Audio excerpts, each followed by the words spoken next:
26만 9천 원까지 갔었으니까 그때에 비하면 하락 추세를 보이고 있습니다. 다만 지역별로 상당한 편차가 있습니다. 경기도 같으면 농지의 평당 가격이 60만 7천 원입니다. 그런데 전라남도는 8만 2천 원 수준입니다. 그래서 저희들이 가운데 있는 그래프를 보시면 시바르가 약 300평 정도 됩니다. 300평을 경작해서 얻을 수 있는 농업 소득으로 300평의 농지를 구입하려면 몇 년이 걸리나 이거를 한번 통계를 내봤습니다. 전국 평균으로 보면 37년이 걸립니다. 이 수준은 일본하고는 비슷한 수준입니다. 우리 농지 가격이. 그런데 유럽하고 비교해 보면 상당히 높은 수준입니다. 게다가 아까도 지역별 편차를 말씀드렸습니다만 경기도 같은 경우에는 134년이 소요됩니다. 그러니까 상당히 농지 가격이 지역에 따라서는 과도하게 높은 수준이다라는 지적이 의미가 있다고 생각을 합니다. 매년 농지 실태 조사를 해오고 있습니다. 약 농지의 10% 정도를 줄여서 실태 조사를 해보면 평균 10,000건 정도의 농지 처분 의무가 부과가 됩니다. 그리고 그 중에서 1,600건. 예, 1,600건은 1,600건에 대해서는 처분 명령이 부과가 됩니다. 다만 실제로 지방정부가 이게 재량행위이기도 하고 해서 행정력이 매우 부족합니다. 지방정부에 가보면 0.5명이 농지 업무를 담당한다 이렇게 이야기를 하거든요. 그래서 그 적발에도 한계가 있고 그 처분명령에 따라서 뭐 이행 강제금을 부과하거나 이러는 절차상에 상당히 애로가 있는 것이 사실입니다. 그래서 저희들이 이번에 농지 전수조사를 실시하게 되었는데 적발된 농지에 대해서는 유형에 따라서 행정 계도를 할 것은 행정 계도를 할 것이고 행정 처분이 필요하면 행정 처분을 할 것입니다. 그리고 조사하면서 더불어서 강력한 제도 개선 방안도 추진하려고 합니다. 일단 조사의 개요는 그렇습니다. 우리 농지가 총 양은 195만 헥타입니다. 그런데 그게 농지 대장상에 있는 것이 그렇고요. 1996년에 농지법이 시행이 됐는데 농지법 시행 이후에 취득한 농지는 115만 헥타입니다. 그래서 이번 26년도에는 먼저 115만 헥타에 대해서 전수조사를 할 것이고 27년 내년에는 96년 이전에 취득한 농지조사도 함께 할 겁니다. 그래서 그야말로 완성해서 농지 전체에 대한 데이터베이스를 확보하려고 합니다. 그 조사의 방식은 올해 하는 115만 헥타에 대한 조사의 방식은 기본조사와 심층조사로 구성이 됩니다. 기본조사는 7월까지 완료할 예정이고요. 행정정보하고 위성, 드론, AI를 활용해서 기본조사를 할 것입니다. 그리고 위반 행위에 대해서 현장 조사를 하는 것은 8월부터 12월까지 시작할 것이고요. 심층 조사를 하는데 10대 조사군을 저희가 좀 선정을 해봤습니다. 10대 조사군은 토지거래 허가구역, 수도권 전체 지역, 경매 취득해서 경매 취득한 농지, 그다음에 농업법인이 소유한 농지, 외국인이 소유한 농지, 최근의 취득자, 그리고 관내 거주자가 소유한 농지, 공유 취득한 농지, 그리고 과거에 적발 이력이 있는 농지, 기본조사 결과 의심이 되는 농지 등으로 구성되고 지금 저희들이 요 양들을 한번 추려보면 약 72만 헥타 정도 될 것으로 추정을 하고 있습니다. 조사를 위해서 추경 예산이 확보가 되었고요. 지금 조사원을 채용 중에 있습니다. 5월 15일까지 조사원 채용을 마무리할 것이고 조사의 근거를 확보해야 하는데 그 조사 근거가 될 수 있는 농지법 개정이 지금 추진 중에 있습니다. 그리고 임차농들이 상당히 이제 걱정을 많이 하십니다. 저희 농지 같은 경우에는 47%가 임대를 한 농지이고 농가 기준으로 보면 45%가 임차농입니다. 그래서 임차농 보호에 대한 현장 우려 목소리가 있기 때문에 이 부분에 대해서는 대책도 함께 마련을 하고 있습니다. 일단은 7월 말까지는 그 서면 계약이나 농지은행의 위탁을 유도할 수 있도록 하겠습니다. 그리고 임차농 보호 신고센터를 운영을 해서 그 임차농이 보호받을 수 있도록 저희가 좀 길을 열어놓도록 그렇게 할 예정입니다. 다음 페이지입니다. 제도 개선상 말씀드리겠습니다. 몇 가지 준비를 하는 차원에서 이미 농지법 개정안에 반영이 된 것도 있고 앞으로 보다 검토를 해야 되는 것들도 있습니다. 지금 현재 우리 행정처분 되는 사항들이 이렇게 돼 있습니다. 임대차 등 정당한 사유 없이 농업 경영에 미이용한 농지가 적발이 되면 지방정부가 청문 절차를 거치게 됩니다. 그렇게 해서 청문 후에 처분 의무를 부과합니다. 1년 동안의 시간을 주고 임대차 등 정당한 사유 없이 농업 경영 미이용 이 문제는 네. 임대차 하는 것이 정당한 사유 없는 대표적 사례다 그 말이죠. 그렇습니다. 그러니까 임대차 하면 안 된다. 예. 임대차가 안 자영해라 자영. 예, 임대차가 자경해라. 안 되는데 했다는 겁니다. 그래서 그런 경우에는 성실 경작을 하지 않았다라고 하면 처분 명령을 내립니다. 그래서 6개월 안에 처분하세요라고 명령을 내리는데 이때 처분하지 않으면 이제 이행 강제금이 부과됩니다. 이행 강제금은 매년 토지 가액의 25%를 부과합니다. 그리고 부과하지 않으면 이제 경매 등과 같이 체납 절차에 돌입하게 되는 이런 상황입니다. 그리고 만약에 거짓 부정한 방법으로 농지를 소유했다라는 경우에는 이거는 처분 의무 없이 즉시 처분 명령을 내립니다. 처분 명령을 내리는데 이게 지금은 지방정부의 사실 재량사항으로 되어 있습니다. 그래서 저희들이 이 부분에 상당히 시간도 많이 걸리고 빠져나갈 수 있는 길들이 있고 제대로 관리가 안 된다고 판단을 해서 이번 농지법 개정안에 반영을 한 것은 지방정부 재량사항인 처분 명령을 아예 의무화하고 그리고 즉시 처분 명령을 부과할 수 있는 사유도 토지거래 허가구역 내의 위반 행위까지로 확대하고자 합니다. 그리고 적발된 농지를 그동안은 매각을 하세요 하는데 매각 대상이 세대원이 아닌 자에게 매각하세요였습니다. 이렇게 되면 사실은 배우자한테 세대원만 아니면 배우자한테도 갈 수 있고 여러 가지 빠져나갈 수 있는 구멍이 있어서 매각 제한 대상도 확대하는 것으로 지금 농지법 개정안에 반영이 되어 있습니다. 그리고 처분명령 유예 농지를 시장군수구청장이 매년 점검 보고하도록 하고 필요시에는 농식품부가 처분명령 이행 요구를 할 수 있도록 하거나 미행하게 되면 직접 처분명령을 대상자에게 하려는 이런 절차도 마련해 놓고 있습니다.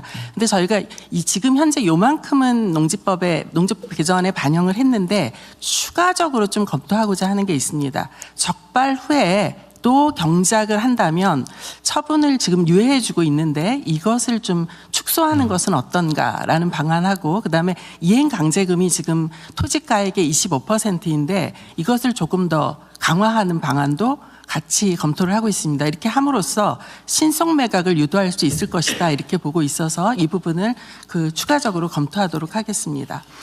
다음은 투기 근절과 농지관리 내실화를 위해서 부담금이나 세제, 관리체계 점검이 필요합니다. 이것은 농식품부 혼자 할 수 있는 것은 아니고 재경부 등을 비롯해서 관계부처 협업을 해야 하는 영역입니다. 그래서 지금 현재 부과되고 있는 농지보전 부담금이 너무 사실 낮다라는 의견이 많고 농지거래 관련 세제 등도 좀 정비해야 될 것이 있어서 이거는 관련 부처와 함께 제도를 점검하도록 하겠습니다. 그리고 이 부분에도 사실 신고 포상금이 있습니다만 굉장히 신고 포상금이 적습니다. 현재는 인당 최고 액수가 150만 원입니다. 그래서 이 부분도 좀 대폭 상향할 필요가 있다라고 생각을 하고요. 사유도 좀 추가할 필요가 있다고 생각합니다. 사실은 불법 임대차 같은 경우에는 지금 이 포상금 대상이 아니라서 불법 임대차도 사유로 추가하려고 생각을 하고 있습니다. 그리고 처분 명령 받은 농지를 어디다 파느냐 이런 이야기들 많이 하시거든요. 이 부분을 농지은행에서 매입을 하거나 공공 비축 농지를 지금보다 더 확대하는 방안도 함께 검토를 하려고 합니다. 그리고 사실 상속 농지가 점점 많아지고 있습니다. 고령화가 심하기 때문에요. 그래서 상속 인용 농지 같은 경우에는 아예 위탁 임대를 의무화하는 것도 고려하고 있습니다. 이렇게 되면은 청년농이나 귀농인들한테 농지를 제공할 수 있는 여력이 좀 더 많아지게 됩니다. 그리고 일부 이번에 조사하면서 발견되는 유휴 농지 같은 경우에는 햇빛 소득 마을 등 공익적 활용을 유도할 수 있도록 이 부분도 좀 찾아내려고 합니다. 그리고 상시적으로 실은 이게 조사가 일회적으로 끝나고 나면 어떻게 이렇게 1, 2년 잘 견디고 그냥 또 피해보자 이런 생각을 할 수 있기 때문에 상시적으로 농지에 대한 감시 감독 체계가 저는 필요하다고 생각을 합니다. 그리고 농지 같은 경우에도 시대가 변해서 교환이나 합병을 통해서 조금 더 효율화할 필요도 있다고 생각을 하기 때문에 이런 역할을 수행할 수 있는 농지관리기구 등 이렇게 관리체계 개편이 필요하다고 생각을 하고 있습니다.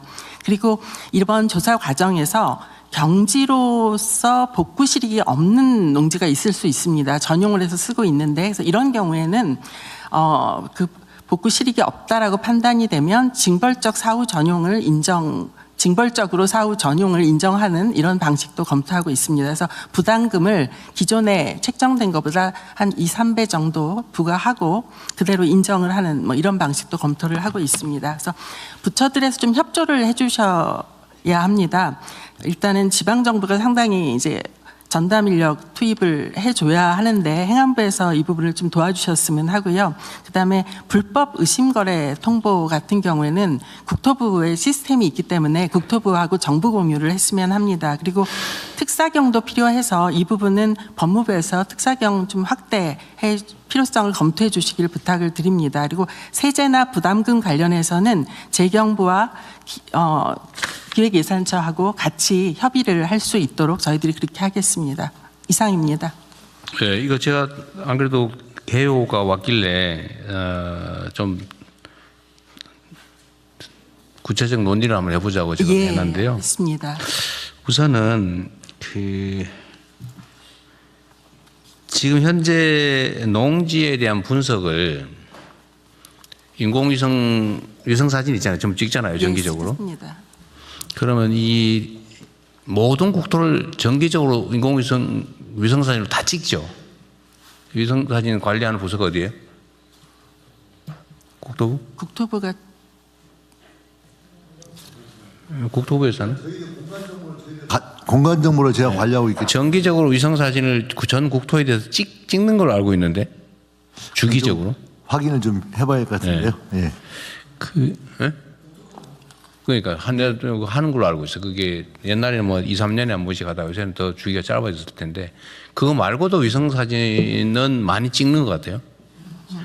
어쨌든 그 위성 사진을 찍으면 개별 농지 위치를 다 파악할 수 있죠. 네. 그 지금 요즘 세상에는 저기 군사 미사일 폭격 지점 설정도 다 인공지능으로 위성 사진 분석해 가지고 저거다 이렇게 정해서 수천 군데를 동시에 타격 목표를 정하기도 하잖아요. 예. 그 정도로 정밀하다는 얘기인데. 예.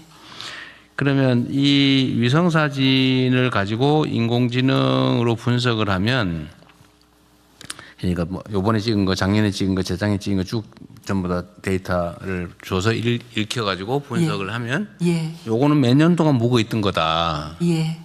요거는 저 평수가 얼마 정도인데 예를 들면 지적은 요렇게 돼 있는데 실제 여기는 경작을 하고 여기는 이게 다 분석이 가능하지 않겠어요? 사람 눈으로 하는 거 불가능하죠, 이게. 그렇습니다. 예. 지금 충분히 가능하죠. 시스템도 들었습니다. 다 만들었어요? 네. 시스템을 다 만들었는데. 시스템 있습니다. 있어요. 네. 그럼 지금도 땡땡 필지 전북에 2년 동안 묵어 있던 농지 필지 다 뽑아라. 그럼 순식간에 나오겠네요?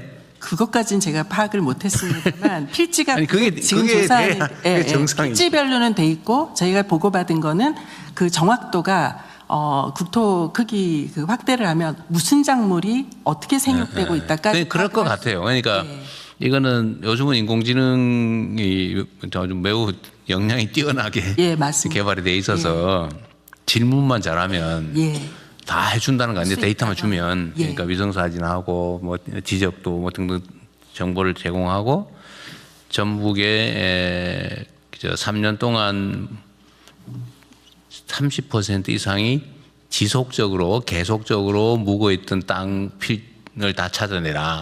이러면 그거 쫙 찾아낼 것 같아요. 그렇죠. 명령어를 주면 찾아낼 수 있습니다. 그렇게 가능하겠죠. 뭐 안 돼 있으면 만들어야 될 것 같고. 근데 그래야 이 사람 눈으로 수작업으로 그거 어떻게 찾아내겠어요? 못합니다.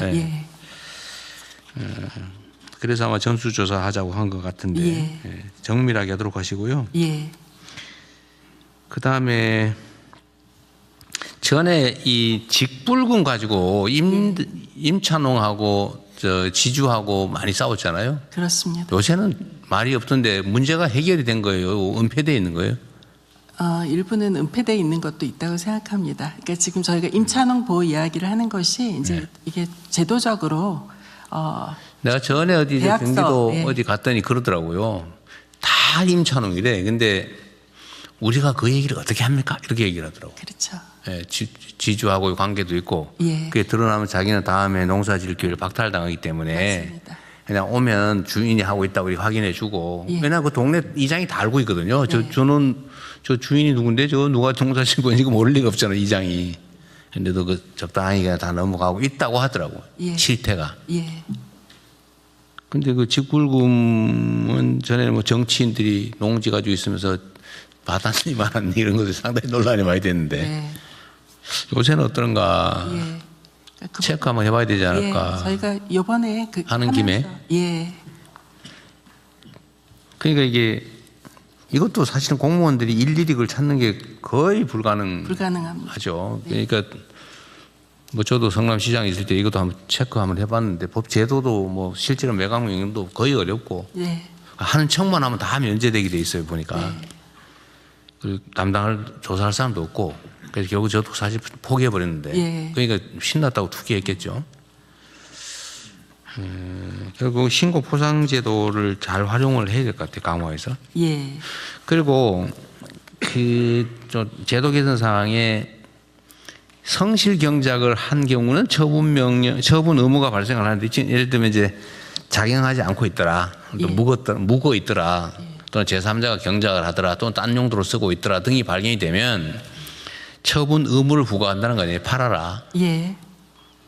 처분 의무 때는 팔아라는 아니고요. 아니에요. 농사를 짓던지 대책을 세워라. 대책을 라고 하면 세워라라고 하면 처분 의무고요. 이것도 타협의 산물이겠지. 농사 안 짓고 있으면 당연히 팔으라고 그래야지. 네. 하여튼 그렇게 판정을 해주는 거군요. 그렇습니다. 처분 의무가 있는 땅이 되었음. 네. 그러니까 이렇게 이제 된 경우에는 3년 동안 계속 경작을 하면 자기가 작용을 하면 면제가 된다 그 말이에요. 맞습니다. 처분 그러면 의무가 딱 발견이 되면 3년 동안 아무것도 못하고 지켜봐야 되네.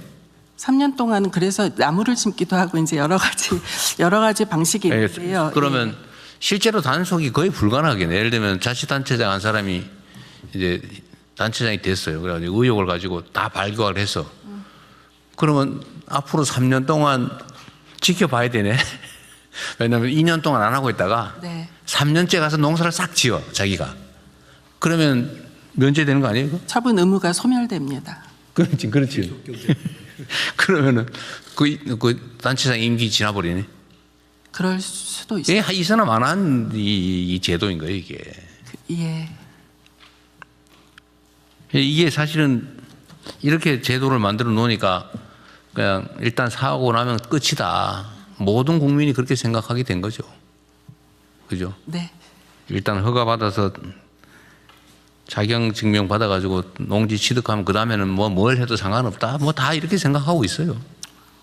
묵혀도 되고 뭐 걸리면은 한 3년 만에 한 번씩 가서 하는 척만 하면 다 면제되는데 뭐. 그리고 또 이제 그 다음에 걸리면은 또 3년 동안 한 번만 가서 싹 이러면 또 4년 지나고 이래 되는 거 아니에요? 걸리면? 그럼 예를 들면 이렇게 되면 어떻게 돼요? 일단 걸렸어요. 그래서 다음 해, 그 다음 해는 안 하고 있어. 이제 3년째 돼가지고 그 세 번째 해에 가가지고 농사를 지어. 그래서 의무가 소멸이 됐어요. 그 다음에 또 방치를 해. 그래가지고 한 5년 후에 또 걸렸어. 그래서 3년 지난 다음에 또 한 번 농사 짓는 척 해. 그러면 소멸이 됐어. 그 다음에 또 안 걸리면 그냥 끝까지 가고 이렇게 되는 거예요? 그렇게까지 정교한 위법은 아직 사례를 본 적은 지금 현재는 그렇지 않냐면 악용하자고 현재 하면. 제도를 악용하고자 마음 먹으면 얼마든지 빠져나갈 수 그러니까 있다. 지금 현재는 그렇죠. 못 빠져나가게 해야지. 그러니까. 예. 그래서 이게 걸려도 3년 안에 한 번 지으면 소멸해버리고 다음에 또 걸리면 또 3년 안에 하면 소멸되고 지금 현재는 그런 거죠. 네. 다시 두 번째 걸렸을 경우는 즉시 처분 명령 대상이 된다. 이런 것도 아니죠. 처분 의무를 내렸는데 일단 소멸이 하면 안 하면 다음에 또 걸리면 어떻게 돼요? 다음에 또 걸리면 예. 모르겠죠. 생각 안 해봤지. 예, 거기까지는 생각 안 해봤습니다. 내가 보기에는 현 법률 규정상으로는 처분 의무가 발생했다가 소멸하면은 다음에 또 해봤자 걸리면 처분 의무가 다시 발생하고 3년 이내에 한 번이라 농사를 지으면은 처분 의무가 또 소멸하고 이렇게 되는 것 같아요. 그게 있으나 마나 법조항이에요, 이거. 이거를 제가 지적하는 이 문제를 감안해서 예. 걸려서 1년 내에 경작을 안 하거나 계속 경작을 한 번이라도 안 하면 그때는 처분 대상이 된다 이렇게 해버려야지. 네, 그래서 이 부분을 네. 이번에 좀 강화하려고. 명령을 했는데 한 번 걸려서 대상이 됐는데 네, 그 다음 해 걸린 다음 해 새로운 농사철을 그냥 넘겨서 그때 농사를 작용을 안 했다고 하면 즉시 처분 대상이 명령. 되는 걸로. 예. 처분 의무와 동시에 처분 의무가 생기면 처분을 해야지. 처분 명령을 해야 처분 의무가 다시 또 생기고 그거 뭐예요 그거? 이게 처분 의무를 주고 그 다음에 이제 안 하면 처분 명령 이런 그러니까 이게 법률을 프로세스가 희한하게 만들어 놓은 거예요. 예, 예. 그 사실상 하는 거예요? 처분 명령을 하면 팔아라라는 뜻입니다. 처분 명령이 처분하세요라는 그러니까 아니, 처분 의무하고 처분 명령에 따른 의무하고 차이가 뭐냐고. 처분 의무는 농사를 지세요 이런 건 거고요. 여기 이 그대로 따르면 작용 의무는 원래 있는 거잖아. 이게 이상하게 만드는 거 장난처럼 거라 이 말이죠. 예, 그래서 이거를 아주 강력하게 실제로 농사 짓지 않는 사람은 농지를 갖지 말라는 게 헌법과 농지법의 맞습니다. 명확한 취지 아닙니까? 그렇습니다. 꼭 어기지 못하게 해야지. 법을 만들어 놓고 어겨도 되게 만들어 놓으면 네. 그게 법이 아니잖아요. 네, 너무 느슨하게 돼 있어서 이번에 좀 제대로 정리를 하도록 하겠습니다. 그게 이제 불법이 완연한 사회가 된 거예요. 이게 힘센 사람은 다 빠져나가고 잔머리 쓰는 사람 빠져나가고 꽤 잘 쓰는 사람 빠져나가고 순박한 사람만 걸려가지고 이게 처분 의무가 생겼다니까 착한 사람은 팔 거 아니에요. 처분하라고 그랬으니까. 그래서 그러지 않게 예, 평범한 법을 지키는 평범한 사람들이 손해봤다는 생각 안 들게 해야 됩니다. 예, 알겠습니다. 하여튼 요거는 아예 근본적으로 뜯어 고쳐가지고 예, 지금은 당연히 어쩔 수 없지만 네. 근본적으로 뜯어 고쳐서 실효적으로 예, 농사 안 짓는 사람은 농지를 가지고 있지 못하게 예, 나머지도 다 그에 준해서 하도록 하시고요. 그다음에 강제 방법도 좀 현실적으로 하자. 이게 이행강제금은 토지 가액의 25% 이하 한 번 15%. 예. 한 번. 한 번 부과하고요. 안 팔면 계속 매년 나갑니다. 그런데 이제 올해 납부를 안 했으면 20일 정도 독촉장을 보내고 20일 정도 있다가 아예 그러면은 경매에 저기 성실한 단체장, 자치단체장한테 걸려가지고 미움받으면은 매년 부과당할 수 있고 그렇습니다. 좀 잘 알면 안 해버리면 그만이고 그렇게 돼 있는 거죠 지금. 예, 이행 강제금보다는 지금 그렇게 되죠, 해야 지금. 되는데 그렇습니다. 네, 단체장이 권한을 가지고 네, 저 이쁜 데는 안 하고 미운 사람은 하고 이렇게 할 수 있게 돼 있는 거 아니야 지금. 그죠? 이렇게 하면 안 되죠. 자동으로 1년 기간이 지남에 따라서 이행강제금이 증액되게 한다든지 뭐 이렇게 해야 실효적이겠죠. 아니면 아예 하지를 말고. 예, 신고보상금도 실제로 이렇게 이행강제금으로 국고에 실제 환수되는 금액의 뭐 20, 30% 하든지. 아, 예, 뭐 그것도 그래 하면 되지 뭐. 예, 이게 이제 농지를 가지고 있는 사람, 농지를 가지고 있으면서 작용 안 하는 사람 입장에서는 무슨 대통령이 저렇게 가혹하게 하나 이렇게 얘기할 수 있지만 농사 지으려고 샀으면 약속을 국민한테 하고 헌법상 규제에 따라서 했으면 그거 따라야죠. 안 따르면 책임을 져야지. 그게 정상사회 아니겠습니까? 농지보전 부담금도 현실화를 좀 제대로 하시고 눈치 보지 마세요. 알겠습니다. 농지 가지고 계세요? 장관님? 저는 없습니다. 농지가 없습니다. 있으면 큰일 날 뻔했는데. 네, 네, 없습니다. 있으면서 작용하면 괜찮다니까. 작용하는 건 상관없어요. 진짜 작용하면. 신고 보상금도 그렇게 하시고요. 그다음에 이제 매각 명령을 했을 경우에, 예를 들면 이건 뭐 구조를 완전히 새로 짜야 되는데 매각 명령을 했을 경우 매각하라 이렇게 하면 전에도 제가 잠깐 얘기한 것 같은데 땅이 지금 1,000만 원짜리인데 매각하라 그걸 명령에 응한다고 5천만 원에 내놓으면 안 팔리잖아요. 그거 하나만 하지 그거. 맞습니다. 그래서 예, 그럴 경우 어떻게 할 거냐 그러면 매각 명령을 하면 매각 명령이 이행 안 할 경우는 어떻게 할지에 대한 구체적인 실행 담보 방법이 있어야 되잖아요. 네. 얼마 가격에 농지은행에게 뭐 팔게 한다든지. 네. 지금 농지은행에서는 공시지가로 이제 매입을 하니까요. 매입을 할 수 있다지 안 팔면 그만이죠. 본인이 안 팔면은 못 파는 사실은 예, 지금은 매각 명령이 나도 가격의 강제는 없지 않냐 이 말이에요. 맞습니다. 네, 그거에 대한 뭐 어쨌든 대안도 좀 만들어야 될 것 같아요. 알겠습니다. 시값 감정평가액의 뭐 80% 뭐 이렇게 한다든지 아예 규정을 해서 강제 매수를 할 수 있게 해놔야 매각 명령의 의미가 있지. 네, 매각 명령을 하고 일정 기간이 지나면은 강제 매입하는 걸로.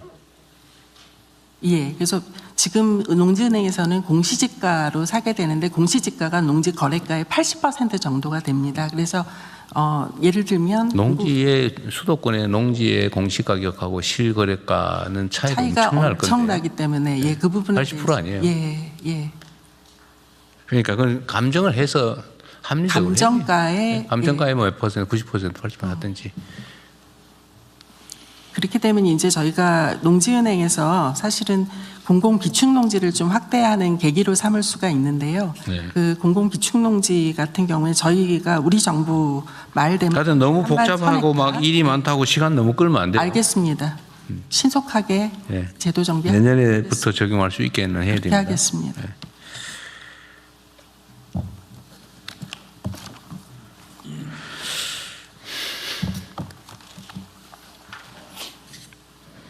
네, 머리 아픈 일이긴 한데요. 그리고 약간 충격적인 일이기도 할 겁니다. 이때가 이 수십 년 동안 안 하던 거 해서 무슨 사회주의자냐, 뭐 빨갱이냐 그럴 가능성이 많은데 법은 지키려고 서로 합의해 놓은 거니까 지켜야죠. 지킬 수 있게 하시죠. 네, 네. 하겠습니다. 네. 농림부 보건을 원안대로 접수하겠습니다. 사람을 살리는 포용적 금융대전환 경과 금융위에서 보고해 주십시오. 네, 금융위원장입니다. 사람 살리는 포용적 금융 대전환 주요 내용과 경과 향후 계획에 대해 보고드리겠습니다. 먼저 현실 진단입니다. 신용이 낮거나 담보자산이 없거나 금융 이력이 부족한 금융 취약계층에게 금융은 잔인하게 느껴집니다. 가장 힘든 사람들에게 가장 비싼 이자가 부과되고 그나마 제도권 금융은 다가가기엔 문턱이 너무 높습니다. 또 한 번 연체하면 끝까지 쫓아와서 장기 과잉 추심의 고통에 시달리게 됩니다. 결국은 불법 사금융까지 내몰리고 흉악한 범죄 조직의 협박을 홀로 감당해야 합니다. 이제는 이 구조를 바꿔야 합니다. 금융이 벽을 쌓고 배척하는 구조에서 벗어나 연결하고 길을 내서 금융의 공간을 넓히는 것, 그래서 잔인하게 느껴졌던 금융을 사람 살리는 금융으로 바꾸는 것, 그것이 바로 포용적 금융 대전환입니다. 이를 위해 현장에 생생한 목소리, 주요국 사례, 금융권의 동참을 바탕으로 실효적인 정책을 마련해 오고 있습니다. 제 주제로 매월 포용금융 대전환 회의를 개최하여 1월, 2월, 3월, 4월 계속해서 꾸준히 시리즈로 개선 과제들을 발표해 오고 있습니다. 내용은 크게 세 가지 방향입니다.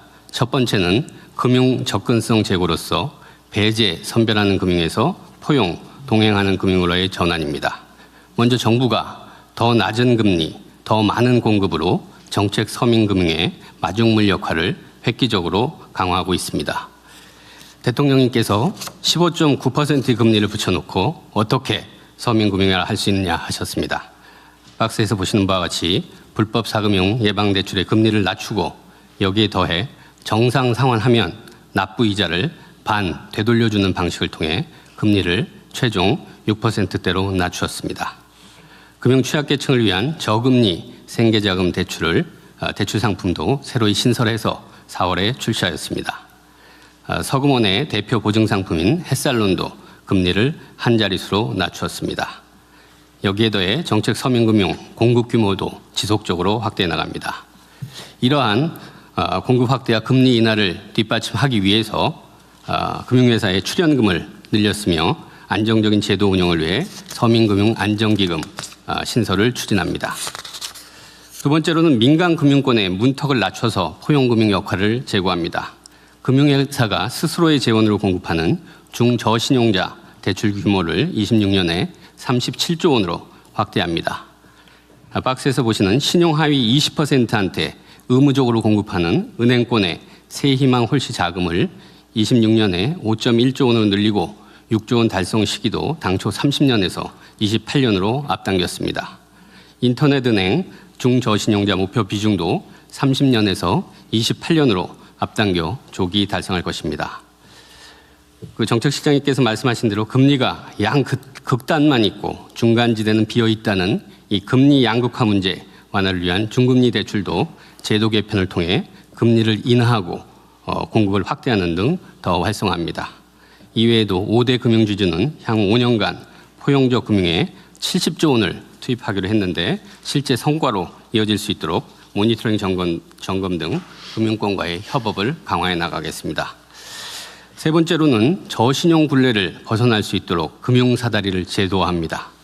정책 서민금융에서 시작을 해서 성실성한 이력이 쌓이면 제도권 금융으로 이동하는 연계장치를 강화합니다. 그리고 소상공인들을 위한 전용 특화 신용평가 모델을 도입합니다.